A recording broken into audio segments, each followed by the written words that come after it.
तो hello everyone, आज की इस वीडियो में मैं तुम्हें बताने वाला हूँ वारका का बेस्ट स्पेल। यानी कि मैं इस वीडियो में तुम्हें वारका के बेस्ट वेपन बताऊंगा, बेस्ट आर्टिफैक्ट बताऊंगा, बेस्ट टीम्स बताऊंगा और मैं तुम्हें ये भी बताऊंगा कि वारका को तुम्हें कैसे खेलना। और at the end of this video मैं तुम्हें ये भी बताऊंगा कि क्या तुम्हें वारका को पुल भी करना चाहिए। सो चैनल पे नए तो सब्सक्राइब कर लो, वीडियो को लाइक कर लो। चलो हम लोग वीडियो को शुरू करते हैं। सो अगर तुम्हें नहीं पता तो वारका एक एनिमो मेन डीपीएस है जो कि क्लेमोर को यूज करता है as it's main weapon. Varca का अगर गेम प्ले देखा जाए तो तुम यहाँ पे देख सकते हो कि वारका एक्चुअली में 2 क्लेमोर यूज करता है अपने गेम प्ले के अंदर, जहाँ पे वो अपनी एक क्लेमोर से एनिमो डैमेज डील करता है और अपनी दूसरी क्लेमोर से वो इन्फ्यूजन डैमेज को डील करता है जो भी एलिमेंट का कैरेक्टर उसकी टीम के अंदर है। For example Varka pyro, hydro, electro और क्रायो को यूज कर सकता है इन्फ्यूजन के अंदर। इन एलिमेंट्स के साथ वो अपनी दूसरी क्लेमोर को इन्फ्यूज कर सकता है और उसको डैमेज डील कर सकता है। और हाँ, अगर तुम्हें नहीं पता तो वारका एनिमो डैमेज से ज्यादा जो एलिमेंट उसकी क्लेमोर के अंदर इन्फ्यूज है वो डैमेज को ज्यादा डील करता है वो। तो हाँ, अगर तुम्हें वारका की टीम को बिल्ड करना तो उसके अंदर या तो पायरो, हाइड्रो या फिर इलेक्ट्रो या फिर क्रायो कैरेक्टर होना चाहिए ताकि वो इन्फ्यूजन डैमेज को डील कर सके। और हाँ, मैं तुम्हें ये भी बता दूं कि वारका पायरो एलिमेंट के साथ सबसे ज्यादा अच्छे से सिनर्जाइज करता है क्योंकि पायरो टीम के अंदर ही वारका सबसे अच्छा डैमेज कर पाता है अभी तक तो जितनी भी टेस्टिंग हुई है। जहाँ पे वारका का जो मेन सोर्स ऑफ डैमेज आता है वो आता है उसकी एलिमेंटल स्किल्स से, यानी कि इसी ड्यूरेशन के अंदर वो एक स्पेशल स्टेट में जाता है जहाँ पे वारका सबसे ज्यादा डैमेज करता है। वेयरएज जो वारका के नॉर्मल अटैक्स हैं वो बस फिजिकल डैमेज करते हैं और वारका का जो बर्स्ट है वो बस एक अच्छा सा एनिमो डैमेज करता है जो कि डिसेंट सा ही है, ज्यादा उतना इंपॉर्टेंट नहीं है। यानी कि अगर तुम्हें वारका को अच्छे से डैमेज आउटपुट निकालना है तो उसके टैलेंट्स के अंदर उसके स्किल को सबसे ज्यादा लेवल अप करना है तुम्हें। और हाँ, अगर तुम्हें वारका का इवन पैसिव जानना है तो वारका की टीम के अंदर कम से कम 2 एनिमो कैरेक्टर्स होने चाहिए और 2 पायरो या फिर 2 हाइड्रो या फिर 2 इलेक्ट्रो या फिर 2 क्रायो, ताकि तुम उसके A1 पैसिव को अच्छे से यूज कर सको और 140% का डैमेज और भी ज्यादा कर सको। तो हाँ, वारका की बेस्ट टीम के अंदर तुम्हें 2 एनिमो कैरेक्टर्स और 2 पायरो कैरेक्टर्स रन करने चाहिए। वेयरएज तुम पायरो कैरेक्टर्स को हाइड्रो कैरेक्टर्स के साथ भी स्विच कर सकते हैं, इलेक्ट्रो और क्रायो के साथ भी कर सकते हैं, लेकिन मैंने तुम्हें बताया ही था कि पायरो कैरेक्टर्स के साथ वारका सबसे ज्यादा सिनर्जाइज करता है, तो पायरो कैरेक्टर्स ही रन करना ताकि सबसे ज्यादा अच्छा डैमेज तुम उससे निकाल पाओ। तो चलो अब हम लोग बात कर लेते हैं वारका के बेस्ट आर्टिफैक्ट के लिए। वारका का बेस्ट आर्टिफैक्ट होने वाला है द विंड सेट। वैसे तो इस आर्टिफैक्ट का नाम कुछ ज्यादा ही लंबा है, लेकिन मैं उतना ज्यादा लंबा नहीं बोलने वाला हूँ, हम लोग इसको द विंड सेट कह के ही बुलाएंगे। यहाँ पे इसका 2 पीस देने से वारका का अटैक 18% बढ़ जाएगा। वेरस जब 4 पीस तुम इस आर्टिफैक्ट का यूज करोगे तो ये आर्टिफैक्ट तुम्हें 20% का क्रिट रेट देगा और भी ज्यादा अटैक देगा, लेकिन उसके लिए तुम्हें अपनी टीम के अंदर विच कैरेक्टर्स को रन करना पड़ेगा। फॉर एग्जाम्पल मैं तुम्हें ये चार्ट दिखा देता हूँ कि कौन कौन से कैरेक्टर हैं जो कि विच कैरेक्टर की लिस्ट में आते हैं। फॉर एग्जाम्पल ड्यूरिन हो गया, अपना वेंटी हो गया, ये सब लोग विच कैरेक्टर्स के अंदर आते हैं। ओवरऑल देखा जाए तो ये आर्टिफैक्ट वारका के लिए बेस्ट इसलिए है क्योंकि ये आर्टिफैक्ट वारका को देगा 43% का अटैक और 20% का क्रिट रेट, जो कि काफी ज्यादा अच्छी बात है। लेकिन हाँ, ये वाला आर्टिफैक्ट वारका के लिए तभी बेस्ट है अगर तुम वारका को पायरो टीम्स के अंदर यूज कर रहे हो। लेकिन अगर तुम चाहते हो कि तुम्हें वारका को पायरो टीम के अंदर यूज नहीं करना, तुम उसे हाइड्रो टीम के अंदर यूज करना चाहते हो वो भी फुरीना के साथ, तो तुम उसके ऊपर मासचे हंटर सेट भी यूज कर सकते हो, वो भी वारका के लिए काफी ज्यादा अच्छा काम करेगा।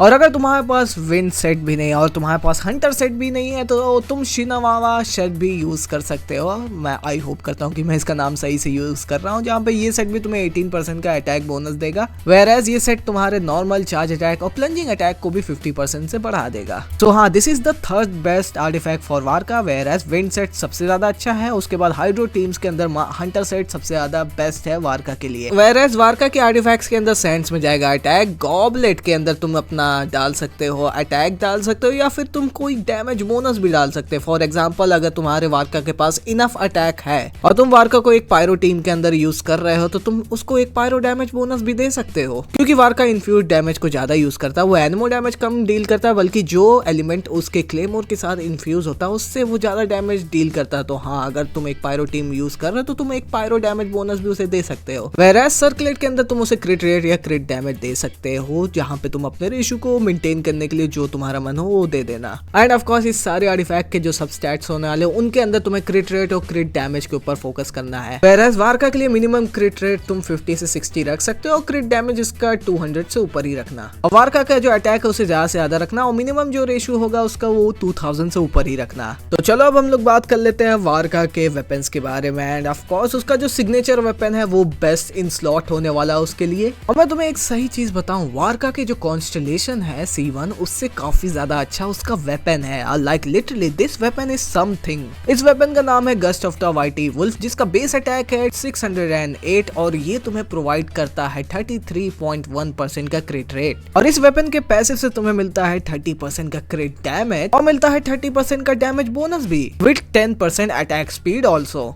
ऐसा लग रहा है कि वारका के किट से ज्यादा तो गेंजिन वालों ने वारका के वेपन पे ध्यान दिया है। मैं तुम्हें सही में बताऊं, ये वेपन कुछ ज्यादा ही हद से ज्यादा चीजें तुम्हें देता है। ये तुम्हें क्रिट रेट दे रहा है, ये तुम्हें अटैक दे रहा है, ये तुम्हें क्रिट डैमेज दे रहा है, ये तुम्हें डैमेज बोनस दे रहा है, ये तुम्हें अटैक स्पीड भी दे रहा है। इतनी चीजें तो मुझे लग रहा है कि वारका के किट के अंदर भी नहीं थी जितनी इन लोगों ने इसके वेपन में डाल दिया। तो हाँ, अगर तुम सोच रहे हो कि तुम्हें एक अच्छा क्लेमोर वेपन चाहिए, you can go for this. This is a very good weapon, जिसको तुम सिर्फ वारका के ऊपर ही नहीं यूज करते, बाकी अदर कैरेक्टर्स के ऊपर भी यूज कर सकते हो। Whereas अगर तुम्हारे पास कोई अदर 5 स्टार क्रिट रेट या क्रिट डैमेज वेपन है तो तुम उसको भी यूज कर सकते हो वारका के ऊपर। वारका तुम्हें अच्छा खासा आउटकम दिखा के देगा उससे। Whereas 4 स्टार के अंदर तुम सर्पेंट स्पाइन भी यूज कर सकते हो, और अगर तुम एक F2P प्लेयर हो तो तुम टाइडल शैडो यूज कर सकते हो R5 करके, और या फिर तुम ब्लैक क्लिफ मैरो भी यूज कर सकते हो। तो चलो अब हम लोग बात करते हैं वारका के टीम्स के बारे में। वारका की बेस्ट टीम है currently Varka himself, Venti, Durin and Bennett the goat himself. This is the strongest Varka team currently in the game। अभी तक निकोल तो रिलीज नहीं हुई है, और यही टीम है जो कि सबसे ज्यादा डैमेज आउटपुट वारका के निकाल के देती है, जहाँ पे वारका बड़ी मुश्किल से इस टीम के साथ भी 100 के DPS पहुंच रहा है, जो कि इसकी प्रीमियम टीम है। लेकिन whereas ये तो वारका की पायरो टीम हो गई, तुम वारका को हाइड्रो टीम के अंदर भी यूज कर सकते हो, जीन, फुरीना, येलान के साथ। लेकिन हाँ, वारका की पायरो टीम से कम डैमेज तुम्हें इस टीम के अंदर देखने को मिलेगा। whereas तुम वारका को क्रायो टीम के अंदर भी यूज कर सकते हो, जहाँ पे वारका मेन DPS होगा, वहाँ पे वेंटी भी होगा, एस्कोफियो भी होगी और शिन्हा भी होगी। ये टीम भी पायरो टीम के जितना डैमेज नहीं दे पाएगी, लेकिन अगर तुम्हारे पास वारका की प्रीमियम पायरो टीम नहीं तो तुम इससे भी काम चला सकते हो।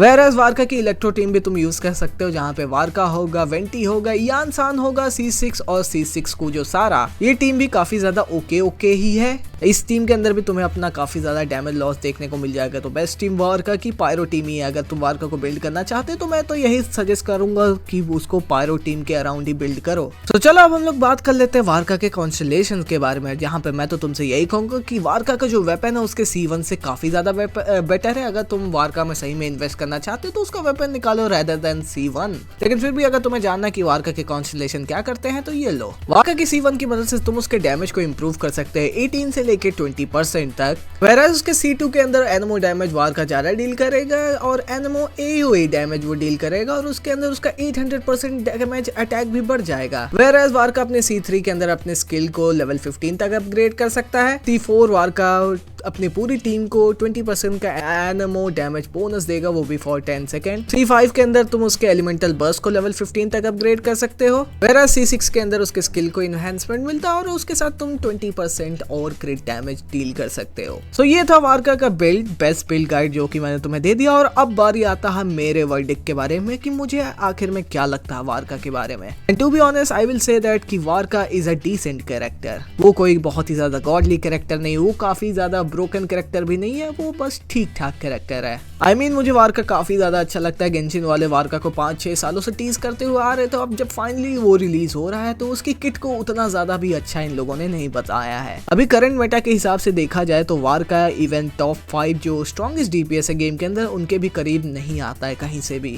Whereas इसका ये मतलब भी नहीं कि वारका काफी ज्यादा बेकार DPS है, वो ठीक है, मीडियोकर टाइप का DPS है जिसको तुम काफी सारी टीम के अंदर यूज कर सकते हो, बिकॉज वो क्या कहते हैं एलिमेंट्स के साथ इन्फ्यूज कर सकता है, तो उसकी टीम फ्लेक्सिबिलिटी ज्यादा है, लेकिन उसका जो टीम डैमेज है ना ओवरऑल वो उतना ज्यादा नहीं है। और इस हिसाब से अगर देखा जाए तो the only person who can save Varka और उसका जो डैमेज को इनहांस कर सकता है वो और कोई नहीं बल्कि निकोल होने वाली, क्योंकि लीक्स के हिसाब से ये कहा जा रहा है कि निकोल एक फ्यूजन का मतलब पायरो कैरेक्टर होने वाली है जो कि वारका की मेरे ख्याल से डेडिकेटेड सपोर्ट होगी। लेकिन निकोल अगर वारका की डेडिकेटेड सपोर्ट होगी तो ड्यूरन क्या था फिर? सोचने की बात नहीं है ये।